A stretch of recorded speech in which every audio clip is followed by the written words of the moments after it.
Radio V. Radio in TV. Radio in TV.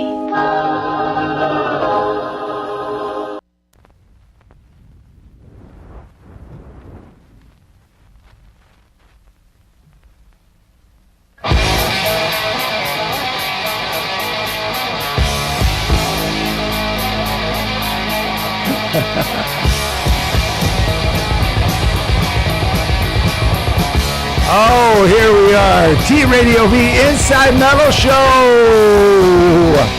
with my very great guest here, Mr. Stephen Quadros. Whoa, what's up, The Bob? fight professor, That's me, Stephen baby. Quadros. That's me, man. And also the drummer for the legendary LA hard rock metal band Snow. One of my favorite bands growing up. You know, me too. Yeah, what a great band. For those of you that don't know Snow, they were like one of the top bands in LA in the late 70s into 1980, 81. Mm-hmm. You did that EP in 1980, 5-song EP. Mm-hmm. The Starwood played, Country Club, headlining all the major shows, did shows alongside Van Halen, the early Quiet Riots, legendary band, great band. I was lucky, I was still a young kid, but I was lucky enough to catch Snow in several of the clubs before the band disbanded. So, and the band didn't actually disband; it's reformed. In a sense. It's so weird because we're like that 9 Lives situation, the cockroach that won't die type of deal. I mean, it was a thing where we kind of ran our course, and the L.A. record labels, the executives, were signing people with skinny ties and a "the" in front of their name, like all these new wave acts, and we couldn't get signed because everybody said, "Oh, that's old school." Before, there was a resurgence of heavy metal in 1983 with Carlos and Quiet Riot. But man, we had a blast. I mean, we got stories I can tell, and some I can't tell. Oh, well, we'll get you to tell them. I got a way of convincing people. Yeah. So, you are doing some show. I know you did a reunion show a couple years back, and you had Andrew Freeman. Sing. Amazing singer. Andrew was he was perfect for us because Doug was on the East Coast and he has a problem traveling. Right. But Andrew and Tony had played together in Hurricane. Sure. With Robert Sarzo, and Tony called me up and said, "Hey, Andrew says he would do Snow." I said, "Really?" Because he's really got the pipes. He can hit range, and he's really funny and outrageous on stage. Sure. He was the perfect fit for us because he's got that animalistic energy that Snow did with songs like "Crack the Whip" and "No Way to Treat a Lady," et cetera, et cetera. Right. We weren't exactly Cub Scouts. Right, cool. And he's a few years younger. Was he around during the snow days? I don't think he was out here in L.A. at the time. I mean, he was alive, obviously. Right. But no, he wasn't. But it was the perfect fit for us. Yeah. Awesome. Cool. And was he in The Offspring? I had read some of that. Yes, he was. Okay, because he obviously wasn't the singer. What did he play? He was a guitar player and background singer, But it was a good fit for him because at the time he was going through that edgy kind of punkish deal, which they are. Right. They're like metal punk almost. Yeah. But then he needed to stretch out because he's like a little Ronnie James Dio type, Ian Gillan type. I mean, he's got pipes. Great vocalist. Speaking of Dio, he did the Dio. Was it the Dio Disciples or? Right. Yeah. He got together. I think it was Vinny. Vinny Appice, sure. Claude Schnell. And I forget who was it. Jimmy Bain? It could have been Jimmy Bain. He was in there for a little while. Which is it's a perfect fit for him because Andrew's a little powerhouse, man. Seriously, I mean, he could carry that load, of which was the great Ronnie James Dio, one of the greatest vocalists ever in heavy metal hard rock. Absolutely. Well, hopefully we'll get a chance, or the younger generation of metalheads will get a chance to check out Snow again with Andrew if you. That's the plan. After the movie comes out, here it is. It comes out today, people. Big special announcement. The official release is today, Tuesday, April 7th. The Inside Metal DVD. Check it out. Look at that. There you go. And we are releasing it as a 2-parter because, as you know, it's a 2 DVD set. And we added some great bonus material, some deleted scenes, photo gallery, all the trailers. In fact, we're going to play the trailer in just a bit. You could get it through Amazon, through all the channels. It should be out in the stores as well, all your favorite record stores. If they don't have it, make sure they order it. Inside Metal, the Pioneers of LA Hard Rock and Metal. And of course, we got my man Stephen Quadros in the movie. And it covers a scene from like 75 to 81, the early scene of the LA, which I was a little bit too young. Like I said, I caught the end, like 80, 81. I started going to the clubs. But what an amazing scene, man. Oh, my God. It was so crazy. The whiskey, the Troubadour, the Starwood. Which I never made it to, man. I think the Starwood was probably the king of all the clubs, even though the whiskey had the legacy of having Elvis and Cream and whoever, Van Halen, Cheap Trick, all these amazing bands. The Starwood was this crazy, had a disco section where all the people that didn't care about rock and roll, which was in the other room. Sure. It was like so many different worlds in one little location. Yeah. And a lot of crazy stuff happened at that place.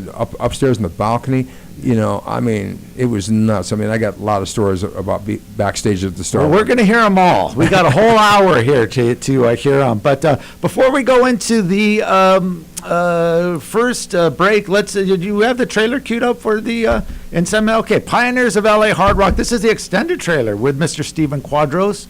Go ahead and throw that up.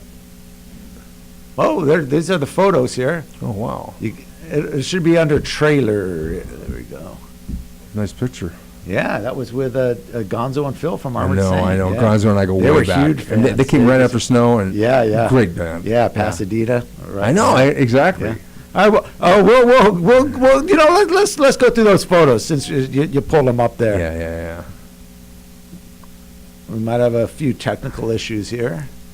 Technical issues. My first time back in quite a while on this Really? show. Yeah, I've been staying up in Northern California working on the second title, which will be coming out hopefully in September. There we go. That's this is taken at the premiere at the outside of the L.A. The Beverly Cinema. Right. And there's Gonzo and Phil from Armored Saint, of course. With and I know Gonzo was a huge fan. He used to see Snow all the time. I know.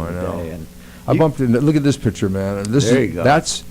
I can't remember. Was that at the Wood Sound or the Starwood? I can't remember. I think that was at the Starwood, actually. That's got to be, what, 79 or so? Yeah, probably. I mean, Wow. we got a little signatures. And there's the EP, man, the classic EP. Jerry Camuso did such a good job of designing that. Yeah, it was amazing. I love that logo. Yeah, he really did. And we'll talk about the reissue coming up, but let's go through the remaining photos here. Yeah.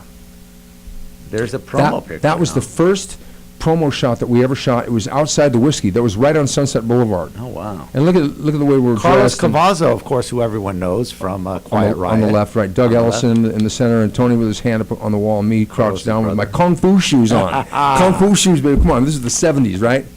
That was at the Whiskey. I'm doing my one-handed roll in this picture, and I've got a kind of a Mick Jagger vibe going on with the lips and everything, Just trying to... I don't know if you can see this, but I got a speculum hanging from my bass drum, which it's on the left bass drum. Okay, I could barely see it. Kind of a little subtle vibe. I found that thing. I don't know where I found that thing. Here's I don't know if you could read that. This is one of the old Starwood shows. It shows Snow there toward the bottom. Right. But this shows all the great bills of the late 70s, early 80s at the Starwood. So many big bands there. That's a little clearer. You got Smile there, Nero. Where's Snow? I know Snow's there somewhere. Yeah, we're down towards the three-quarter way. Oh, okay, yeah, there you are. Oh, Snow. Pure uncut rock. Okay, go ahead, keep that on, that photo. Oh, now we got the trailer queued up. Nice. We got any sound there? Cool. Okay, no worries. We got a new producer. Ladies and gentlemen, Jake. There we go.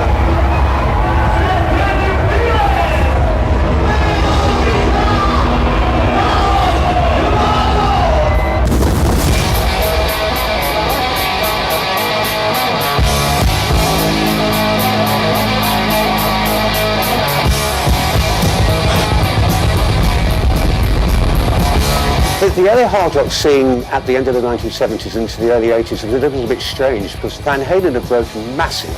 But outside of them, no one else was really coming through, so you had a lot of cult bands. Yeah, all right, Van Halen got signed. Okay, finally somebody got signed out of LA. There was no hip-hop, there were no boy bands, there was no punk, there was nothing. It was rock and roll. That was the game. Going into Hollywood at that time, it was just like another world. Things started happening so quickly, we were kind of like standing back watching as it was going on. It was one of those crazy things. Thousands of kids would show up to a backyard party, man. And I see these two guys walk in. Well, it's Dave Roth and Eddie Van Halen. And Dave and Eddie come up, and Eddie's asking me, I didn't even know who they were at the time. And he's asking me about the guitar. Man, how do you make that thing go down so low? We had cleared all these tables out because they weren't ready for,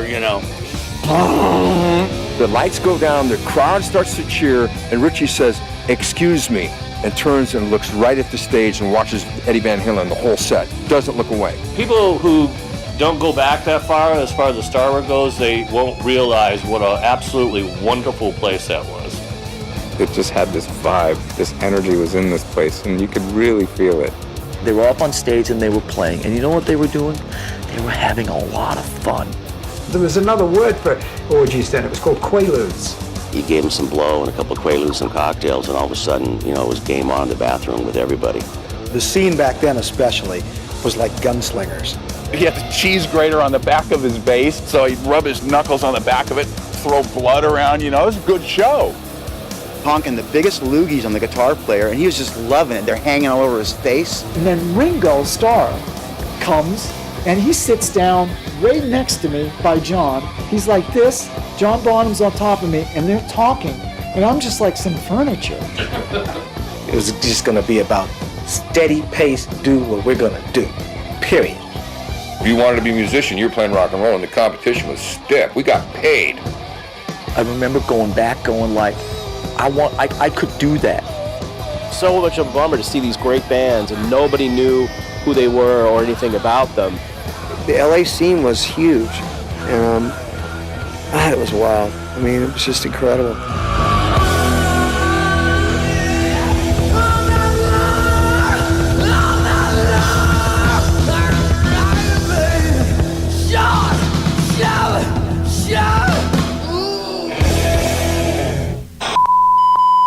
All right. There you go.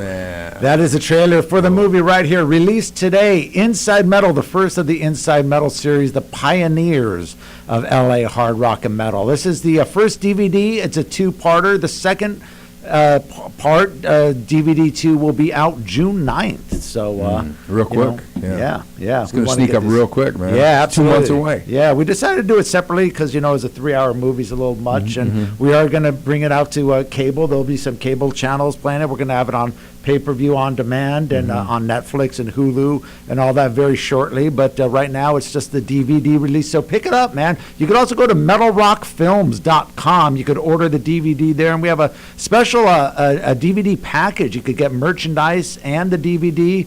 Just go to metalrockfilms.com and go into the merchandise, and you could get 2 DVDs autographed with a poster, T-shirt, baseball caps. Got some great great material. In fact, I was stupid. I should have brought some along with me. I'll grab them for you in my car as we head out. But do we need to go on a break, Jake, or how are we doing?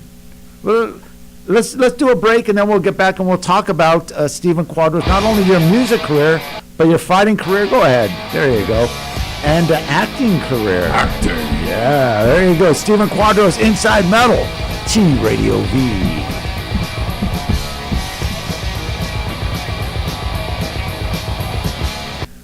I'm Zoe Williams. And I'm Dr. Mark Goulston. I'm Jeff Brown. And we make up the Zoe Web Morning Show. You can find us here on TradioV.com every Monday at 11 a.m. Pacific Standard Time. I make you think. He makes you laugh, and if I get a chance, I'll help you change. Or make you cry with his attempts at humor. Radio in TV. Can you relate? We'll make it happen. Look at Jeff. What you doing? Were you mumbling to yourself? Hey, back there mumbling. To them. What it do is your man Money B from Digital Underground asking everybody to check out the Going Way Back Show, your home for classic hip-hop, raw and uncut. Join me and me, DJ Always, as well as Ty Teasy, bringing you the old school new news every Tuesday, 7 p.m. Pacific Standard Time, right here on TradioV. That's right, Radio in TV.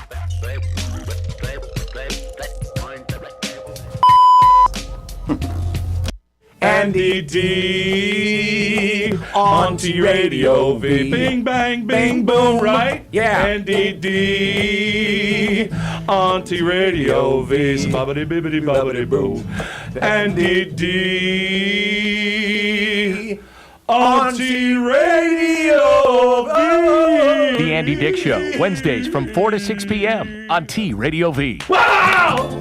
But we'll do it. We'll do it better when the show actually starts. Hi, I'm Holly, and this is Michael. We're on Love Life on TradioV every day. No! Every Tuesday. Tuesdays. Every day I try to get her to have a love life. But every Tuesday, where you can watch us and hear us, only one place. Only hear him, though. 5 p.m. Pacific time, TradioV. We're going to talk about love, relationships, intimacy. There'll be some sex, but not between us. No, I don't have sex with him. Not often. You're single, we're going to share with you what to do if you just want booty calls or be in a relationship. Oh, you know you like booty calls. I do. What's it like to be in a relationship? We always say you have to be a strong me before you can be a great we. One place, right here, Tuesdays, 5 p.m. Pacific, only on TradioV, right? Yep. Cool.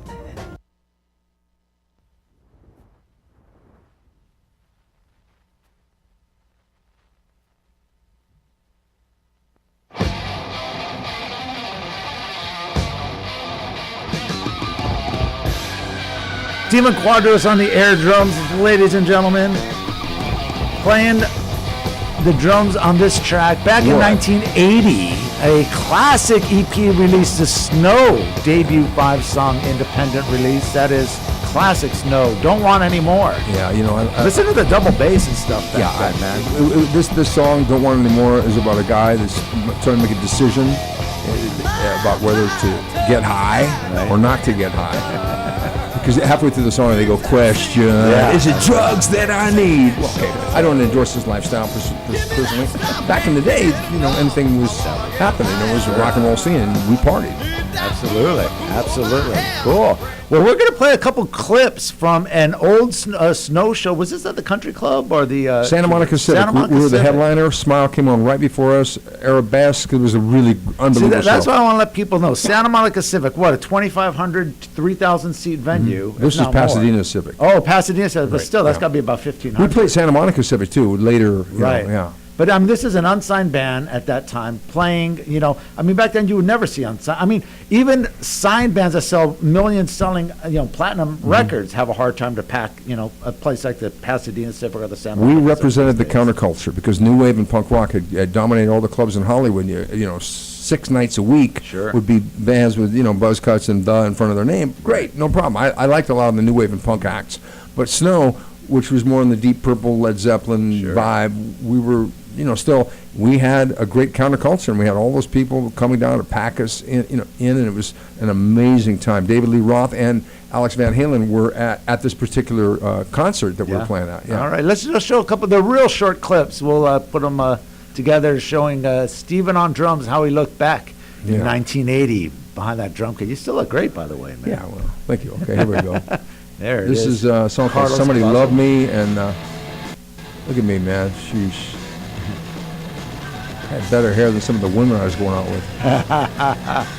There you go, man. Man. Stephen Quadros, just giving you a little taste. But you were mentioning you got the full concert of that, and you were planning on possibly putting out a DVD release of that. Yeah, we have the whole thing. It's it's obviously standard definition because they didn't have HD back then. Sure. But it was filmed multi-camera angles. Great and shots. Yeah, and so we'll probably digitize that and throw that out. With a record release because we do have some things that we're working on. Still working on the small details of a release. Let's talk about that for Universal Cherry Red. Yeah, we're still working out the production costs. I mean, record deals today for bands that are, excuse me, a couple decades, 30 years, past, are a little different than they were back then. Back then, they'd give you an advance of $250,000 so you could go out and destroy your life and then get into rehab and then release the record. But we don't do it that way. Now there are different costs, but we're really excited about it because I told the guys, I said, look, we're not looking. I don't think we should release this as a nostalgia act. We should release this as a new band because the stuff is fresh. Sure. Because people they don't know. I mean, if we put ourselves out there with our Just for Men beards and all that kind of stuff, fine. But I don't think we should do it like that. Remember us back in the '80s? No. Let's release it like a new band. Right. Because that way kids could get into it. Are you actually going to re-record the songs, or No. some of it's Most of the songs are already recorded. And there's the 5 songs from the EP: "Crack the Whip," "Don't Want Any More," "No Way to Treat a Lady," "Hell No," and "A Bad Generation." Right? Yeah, Bad Generation, which summed up our whole philosophy. And then I know you had the demo tracks of "I Know It's a Crazy Life" and but most importantly, we found and unearthed a 3-set Starwood 24-track recording. Wow. Yeah, and that is gold. All because right. it was the band at its peak. It was 1981. Sure. And we got all of our classic songs on there, and it's live. Yeah. In a packed house. Wow. And the band was really cracking. And I thought, wow, I don't even need a click track on this, whatever. I mean, it was really, the band was really tight. Wow, that was just before the Starwood closed then, huh? 81. Right. And before, Carlos went off to Quiet Riot, and Tony and I went off to Dangerface with Gar Robertson, and some changes were happening. That's another band that, and you released something with Dangerface, right? Yeah, we released a 4-song EP, Mm. and Gar Robertson was an amazing singer-songwriter, guitar player, and producer. We did that on a 4-track recording, and we recorded the basic tracks at a place called Club 88, which is a small little club on Pico. Remember? Yeah. Wayne, the guy who owned that, and it was a great club for a lot of new wave bands, but we were in tight with them. So we recorded the drum tracks because the stage had a really high ceiling, so we got a really good drum sound in there. Wow. Yeah. Is that still available? Can you get? I don't know. Somebody found it in a record store on a shrink wrap for $35 or whatever, and they took a picture of it and sent it to me.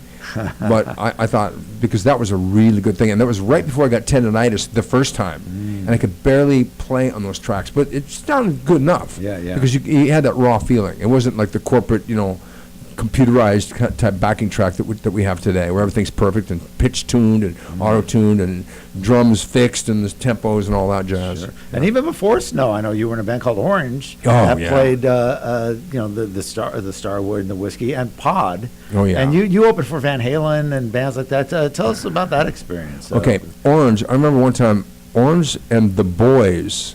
George Lynch and Mick Brown. We played at the Whiskey to an empty house. I thought, they're never going to have us back. We were wailing it up there, But Orange was Patrick Mata on lead vocals, who's now a goth kingpin, big time. Really? Mark Etienne, rest in peace, the guitar player, singer, songwriter, and Tim Richardson from Florida. And then we got a job opening, and here's the bill. Ray Manzarek's Night City was the headliner at the Starwood. Middle bill, Van Halen, unsigned.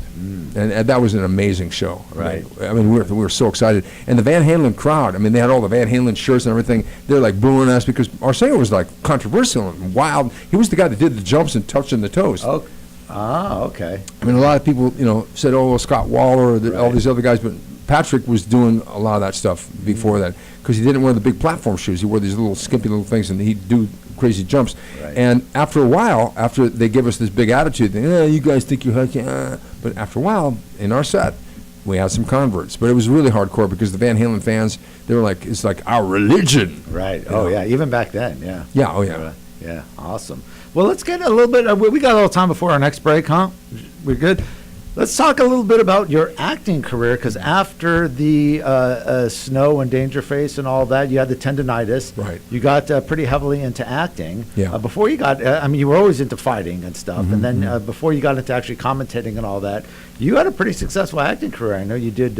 You were with Seagal. You did a scene with O.J. Simpson, a fight scene, and Chuck Norris, and all sorts of. You were like the kung fu go-to guy when it comes to acting. Yeah, I was the guy. It was the thing where I used to actually hide my martial arts off my acting resume because some of the martial art movies that were coming out were like, oh my God, they were not exactly Oscar caliber. Let's put it that way. I'm being kind, but I thought to myself, I don't want to be involved with that. I want to be a serious actor.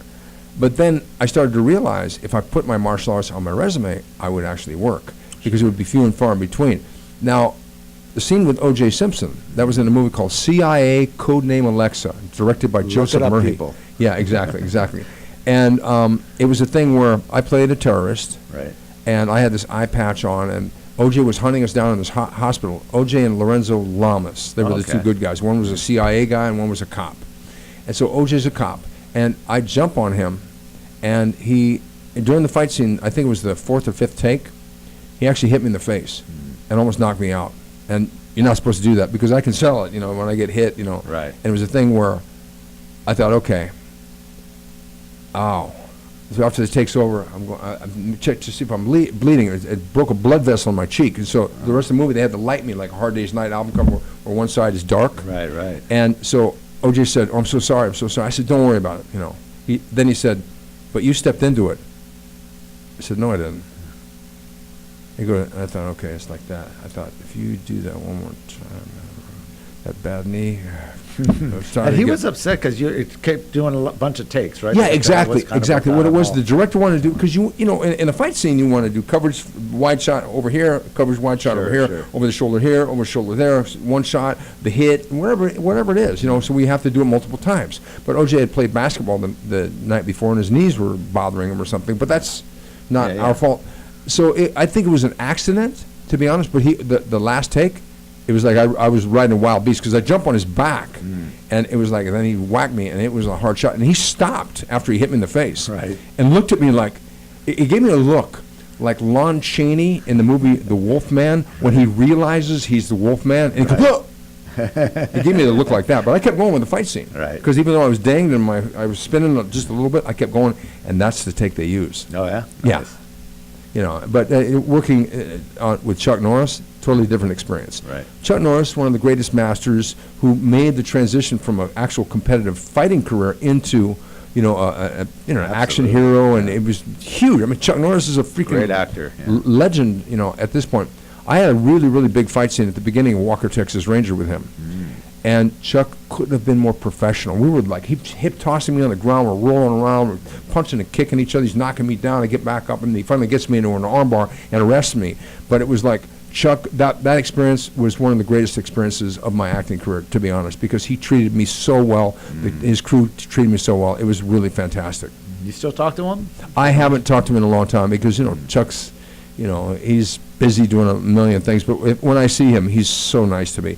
As a matter of fact, he'll say, "Oh, I liked your commentary, when on this event or that event," and Chuck, he's one of the true legends of the martial arts in America. Absolutely. Well, we're going to get into that. We got the phone line open, Jake? Or the phone line? Yeah, sure. The phone lines are open. So the number here, you want to talk to my man Stephen Quadros. Number here is 855-878-4652. So over the next few minutes, we'll be taking calls live here on TradioV. So give a call in. We got a little time before our next break. 1 minute. So call in now if you're going to call in, and after the break, we'll get deep into your fighting career, but more on the acting you did. I know you did a great movie with Tracy Lords. Oh God, yes, that was Shock 'em Dead. Shock 'em Dead. I play a lead guitar player. It was like my revenge against all these guitar players I played with, because I was doing. I thought every pose, every vibe, every Pete Townsend chord jumps and everything. I mean, it was really good. But working with Tracy, let's get into that after the break. All right, we'll get into that after the break, man. So Stephen Quadros, you got some music to fade us out here? Oh, there you go. Some classic Rainbows. Speaking of the Richie Blackmore story, yes. TradioV with Inside Metal Show. Stephen Quadros. Coming up next, we're going to talk about The Fight Professor.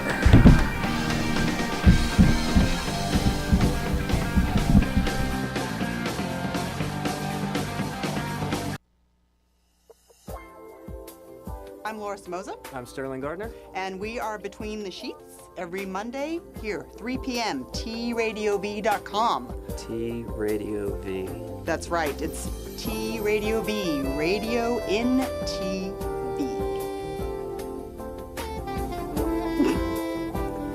What is that face? She wants to see our hands. That's Radio in TV. Wah, wah, wah, wah. We're not a couple. TradioV. What did you play opposite Andy, Eric? Do you remember? Andy and I worked as two employees at a network. Okay. Oh, you're forgetting the other thing. I played a news anchor, and He played a reporter. Okay, but the other thing you did, the thing you did on the Andy Dick show, who did you play to Andy? Oh, is that going to play my sister? You played his wife, Denise. Yeah. Yeah, you played his wife. Yeah. So what's wrong with that, Eliza? Nothing's wrong with it. He's got a great range as an actor. Yeah, it just was funny. Encounters with Eric and Eliza Roberts, Wednesdays from 2 to 4 p.m. on TradioV. Hey geeks, wake up! We've got big news. I'm not gonna mumble this time. Geekscape, the long-running movie video game. Let me do one more. Hey geeks, we got big news! Geekscape, your favorite show about movies, video games, comics, and TV, is coming to TradioV Monday, October 6th. And it'll be on every Monday from then on, 7 p.m. Until the apocalypse happens, we're all eaten by zombies.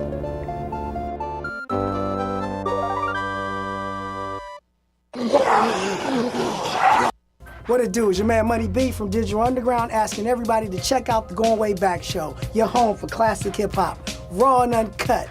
Join me and me, DJ Always, as well as Ty Teasy, bringing you the old school new news every Tuesday, 7 p.m. Pacific Standard Time, right here on TradioV. That's right, radio in TV.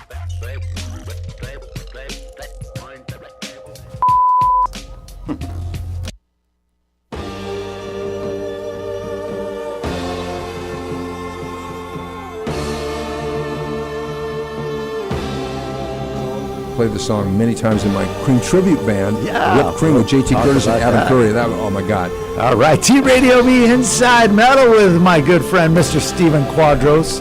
We were just talking about how huge a Ginger Baker was influenced on you. Ginger Baker is probably the primary reason. Him and Ron Bushy from Iron Butterfly. Yeah. Because here's the story. I was supposed to be doing my homework one time. I had this little transistor radio with 2 dials, one for volume and turn it on, the other one to tune it. Right. And at 6 o'clock on a Sunday, there was the underground thing. This is before FM radio. Oh, yeah. So all of a sudden they play In-A-Gadda Da Vida, the long version, and Toad from Wheels of Fire, Ginger Baker's epic drum solo, back to back, and I said, oh, my head exploded. I said, I've got to be a drummer. So Ginger Baker is probably the reason why I play drums. Wow. And I remember you invited me out when the screening of that Ginger Baker movie in L.A. What? He's a fucking madman, that guy. Yeah, he is. I've always heard stories about it. I go, well, everyone says that, especially about drummers are crazy, but that guy really is a fucking lunatic. Crazy? Crazy is an understatement. Yeah, right. I never met Ginger, but he was one of the gods of drumming, but I did meet Buddy Rich. Oh yeah, well you did the drum off, right, for Guitar Center. Yeah, I got a good memory. That was Carmine Appice's first annual drum off in the Tower Records parking lot. I didn't win, but I came in 8th. But Gene Simmons saw the tape. Got the audition for Kiss, which flew me out to New York. Yeah. Got in, as I said, as a bonus scene in the second DVD. And if you want to briefly tell that story about you auditioning for Kiss. Yeah, it was a thing where... This was like 1980, right, when Peter Criss first left. 79. 79. I think it was 79. So around just after The Elder, I guess, and before they got Eric Carr in the band, obviously. Right. Yeah. What happened was, at the Snow House, we only had one phone with a long cable line that we'd bring out to the backyard.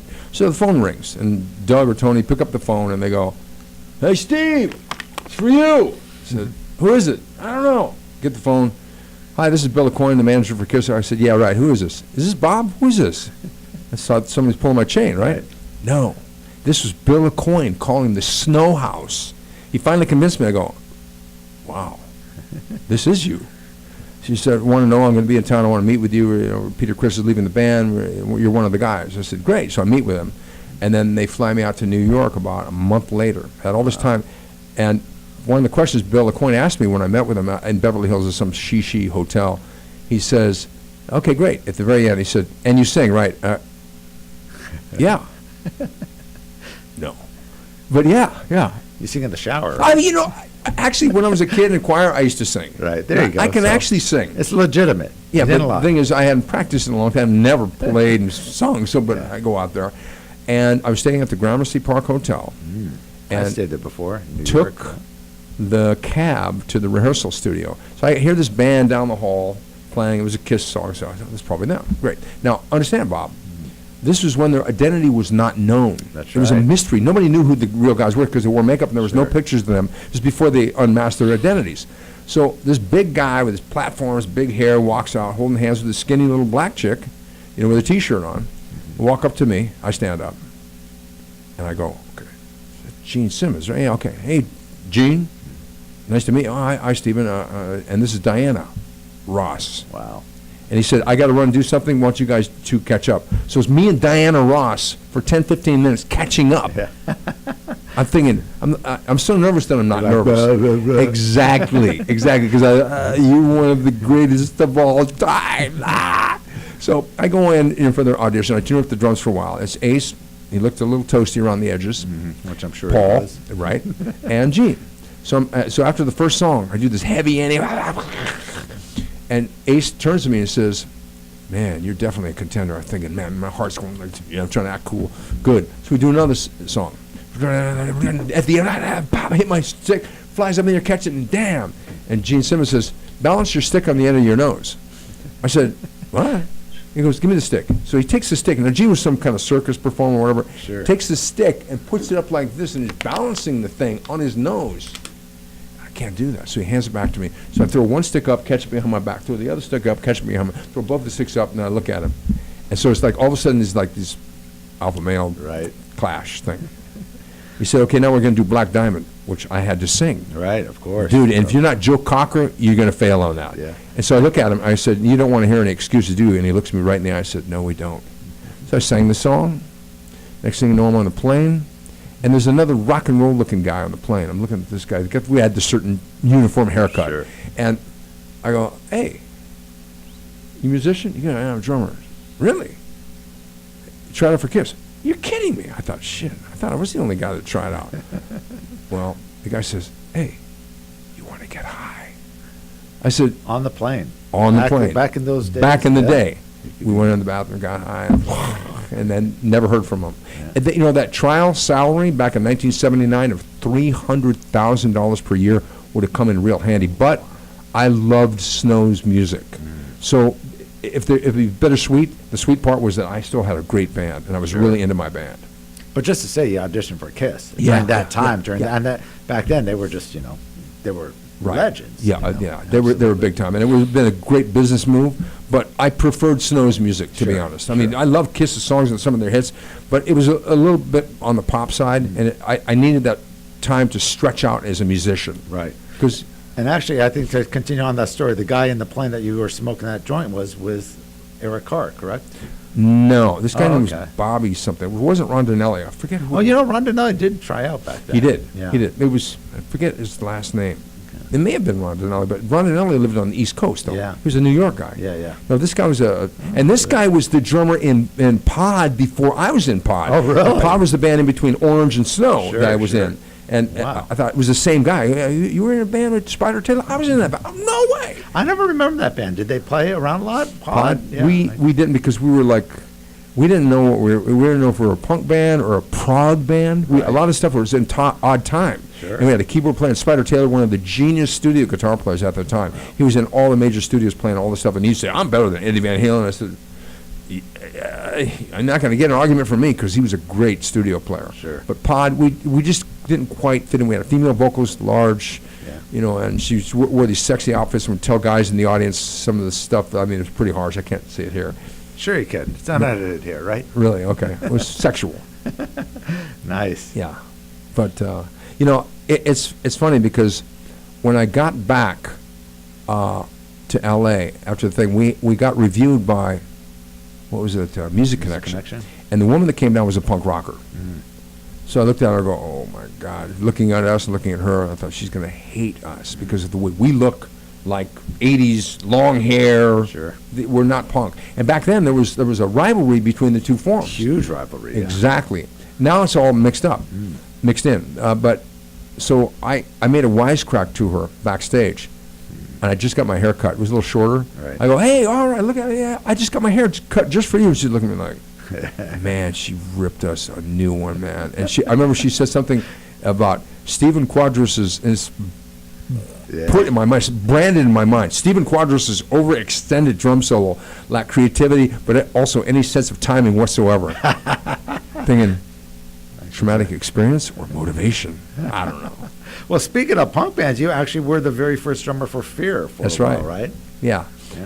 Durf Scratch, a.k.a. Chuck Milner, rest in peace, brother, and I were in a band called the Trashy Teddy and the Dog Shit Canyon All-Stars at Barney's Beanery. I'm pretty sure we were the only band to ever play there. I wasn't aware they had bands play there. Dude, and we was a big band. We had a steel guitar player. And one guy was in the Youngbloods, the rhythm guitar player, and Trashy Teddy, who's this poet, artsy-fartsy guy. And so Lee Ving, Lee Jude, that's his real name, came down and said, okay. So he brought me, the guitar player, and Chuck, who's before he became Durf, down, and we started rehearsing. And he said, okay, I want you to be in the band, Stephen. I want you to take out your removable flipper because I had my teeth knocked out. It wasn't a fight. It was a bicycle accident. And I said, I really wanted to grow my hair long and play Deep Purple, Led Zeppelin, The Who type music. Because I love the punk scene and love the energy. But I thought, if one of those guys spits on me, it's not going to work out. Right. I'm going to, no. Well, you know, Pod, we played a gig with a couple of really hardcore punk bands one time, and it was like having a glam prog band with these hardcore punk bands. They did that back then. They threw full drinks at us. Not the water, but the whole glass. And by halfway, we got booed off the stage. Right. We got booed at the whiskey. We're the middle band. Well, you want to hear more of these great stories? I'm going to plug it one more time here. Out today, the Pioneers of LA Hard Rock and Metal, featuring my good friend Stephen Quadros and so many other people. Lars Ulrich is in it. His bandmate, Carlos Cavazzo. Wow. Dave Menichetti from YNT, and everyone goes, well, YNT's a San Francisco band. Yes, but they played at least Star once a so month. many times. It seemed all the time. Brian and I, you know, I asked Brian on your radio show one time. Right. I said, Brian, what was it like for you the first time you ever heard Leonard Hayes? And he goes, you know, it really annoyed me, man, how he could do everything I could do with double bass with a single bass. Yeah. So we all got ghost pedals because, you know, Leonard Hayes had a ghost pedal. Sure, absolutely. All right, so Inside Metal Show, looks like we're taking a break here. We're going to be back with Stephen Quadros. We're going to talk about Phil Spector and about your big fighting commentary career. The Fight Professor coming back. Stephen Quadros, Inside Metal.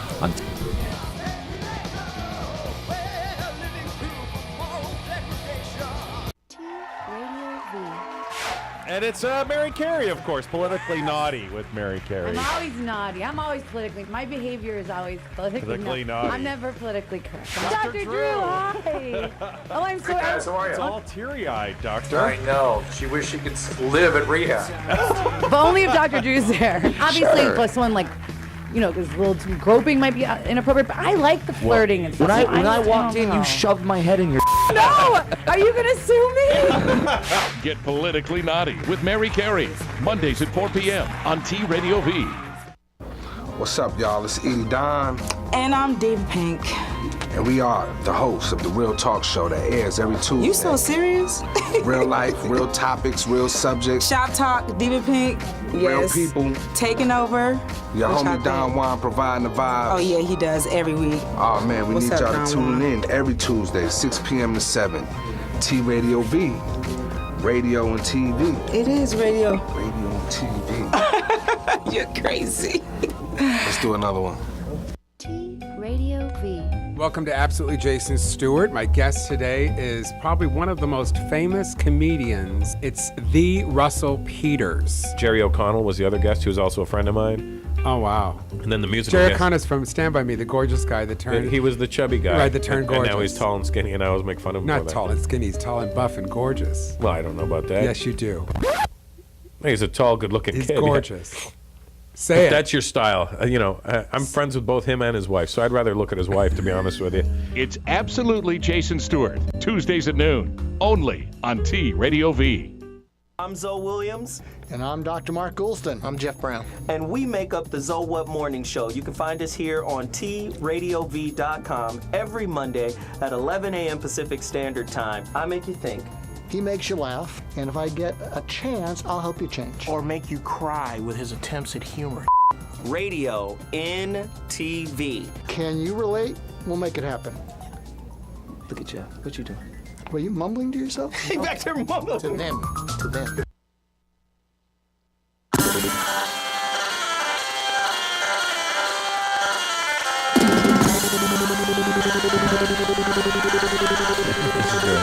Alvin and the Chipmunks version. Yeah, it is.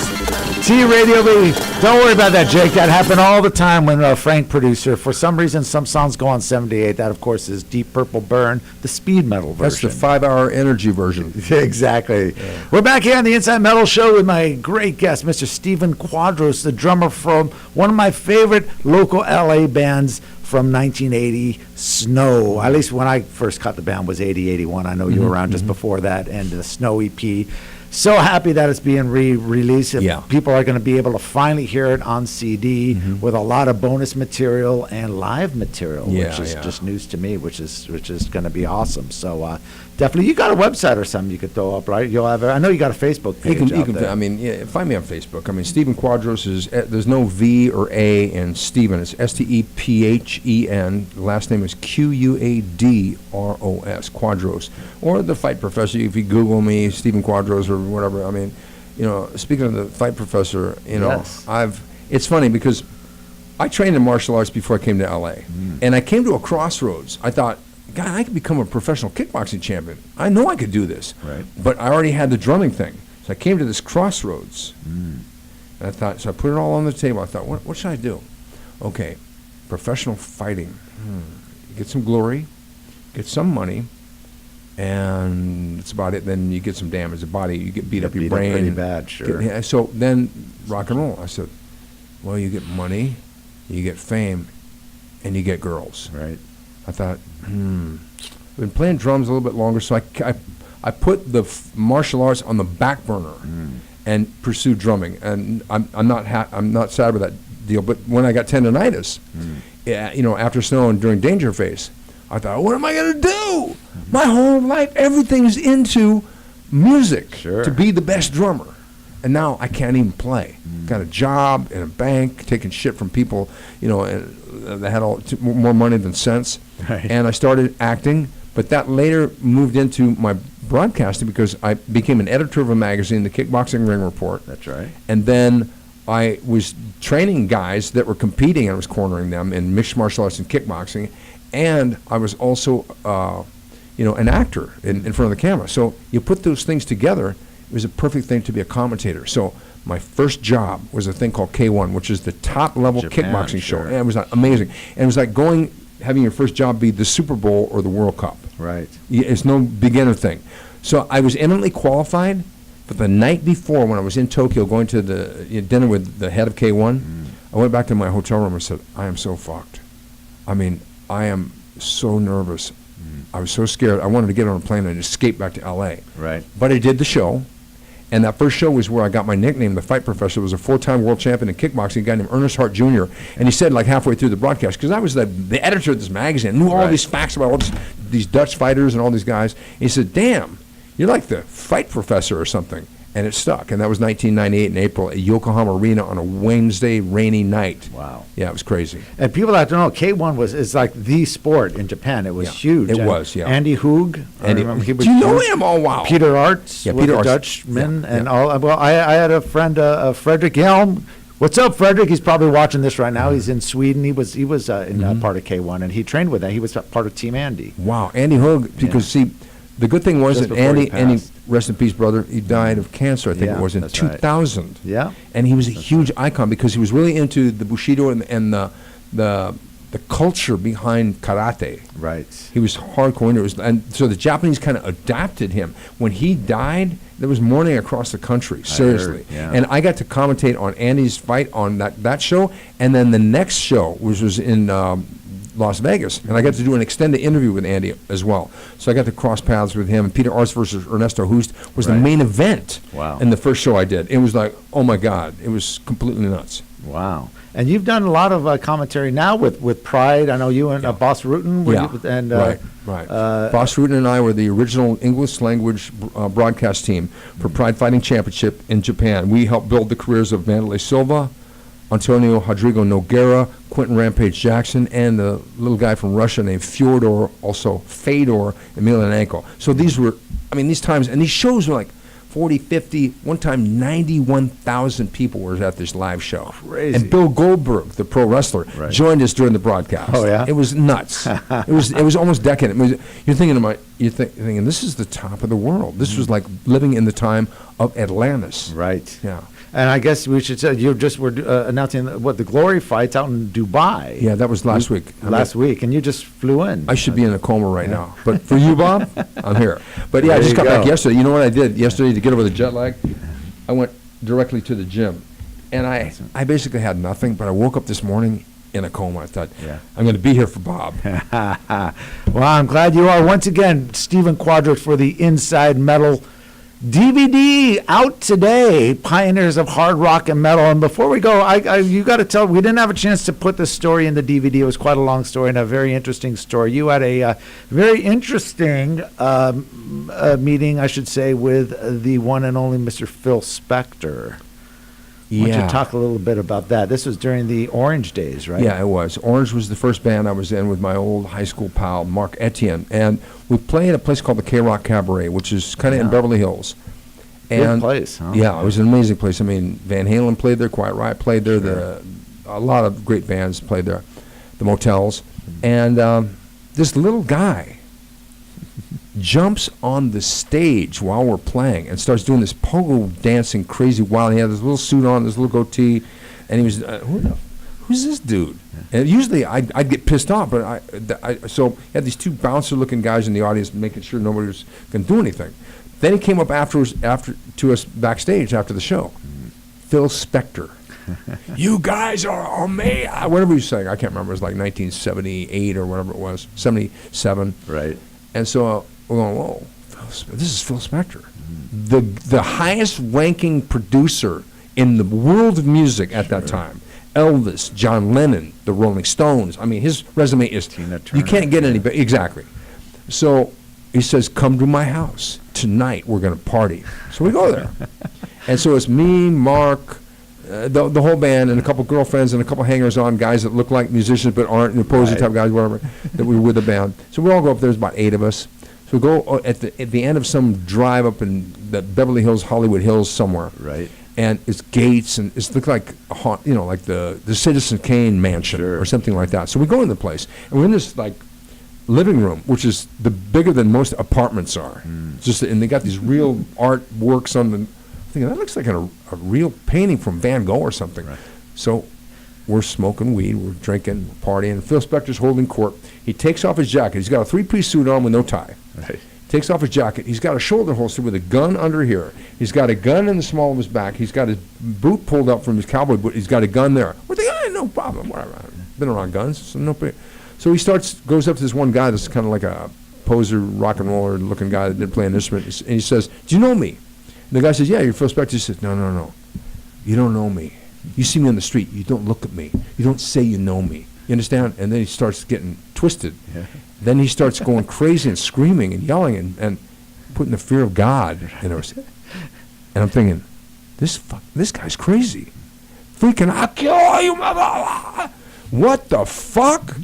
I mean, we're going nuts. We were smoking this weed. I don't know where this stuff came from, but it probably came from the factory in Jamaica or whatever. Right. And we're so I fall asleep. I'm in the chair. Then somebody starts shaking me. I'm thinking of getting killed. Right. But I wasn't. It's time to go. We never heard from him again. It was so weird. That's crazy, man. And then now he's in prison for the murder of an actress that you used to date, right? I used to date her, and it's so funny because when I saw it, I go, Lana Clarkson. No, what are the chances? Oh my God! So a picture in the paper. Oh my God, Lana. I mean, we weren't boyfriend and girlfriend, but back in the days, I mean, there were beautiful blondes, tall and with beautiful bodies would come down to the band. We would interact with them. So it was like that's when you know you've lived. Yeah. Wow. Crazy story. How are we doing here on time? Oh, we still got a little left. This is our final segment, right? I'm already confused here. So before we go, there's a couple other things we want to talk, obviously, about the Snow release coming out. Is there a date for this? No, that you got? We don't have a date. We're still in the putting together the production and stuff like that. So we don't know yet. So. And what do you got going on fight-wise, commentary-wise? You got some. Well, I just got back from Glory Dubai, which was on Spike TV. We do 2 shows. It's a 4-hour show. And we do the first 2 hours, which is on Spike TV live. I don't know if it was live because Dubai, I think it was tape delay actually, because it's 11-hour difference. Right. And then the second part is on CBS Sports Network. So I'm pretty much doing a lot of those, which is K1 is no longer the powerhouse it was. Glory is when it comes to the world of kickboxing. And it's just the most amazing competitions because most people, they only watch the UFC because that's what they're supposed to because of all the marketing and media. Sure. That's the only thing they understand. But if you're really into the culture of good scraps, especially with no ground fighting, which Glory is all kickboxing. There's no ground fighting. Right. I love the ground fighting element. I love the whole thing because I'm a martial artist myself. But Glory Kickboxing is the top tier thing. So the next show is May 8th in San Diego. It's going to be on Spike TV. It's like the best middleweight in the world. This Russian guy who now lives, his name is Artem Levin. He's defending his title against the winner of the Contender Tournament. Wow. Which was a guy named Simon Marcus who already beat Artem Levin previously. Right. So That'll it's be a got good match. Yeah, it's going to be a great match. All right. And some of the other, are you still doing some acting here and there? You're doing a few things here and there, right? It's so funny because I'm trying to do the snow thing and trying to do sometimes things get pushed on the back burner. But I am writing a TV show right now. All right. And this takes a long time. Sure. But I honestly, I'm setting my sights of doing nothing less than a Breaking Bad or a Game of Thrones level show. It's a fictional drama. It may or may not be set in the world of martial arts. And I expect big things of that. All right. Well, looking forward to that. Stephen Quadros, my guest. Don't forget Inside Metal, Pioneers of Los Angeles Hard Rock and Metal, out today. Order it. MetalRockFilms.com. We got a great merchandise package with the DVD. Also, you could get it on Amazon and all the places you could order it from. It's got, yeah, look at that. So check it out and check out Stephen Quadros when he comes around with snow. Support this man. Yeah, this guy's a legend, man. Yeah, a legend in the rock and roll world. He's interviewed here. The band Snow, of course, Quiet Riot, Stephen Pearcy from Rat, Lars Ulrich from Metallica, the guys in Armored Saint, Don Dawkins, Dave Medichetti, Jack Russell. Great stuff. This is the pioneers of LA hard rock and metal. Thanks again for tuning in. Inside Metal TradioV. We'll be back next week.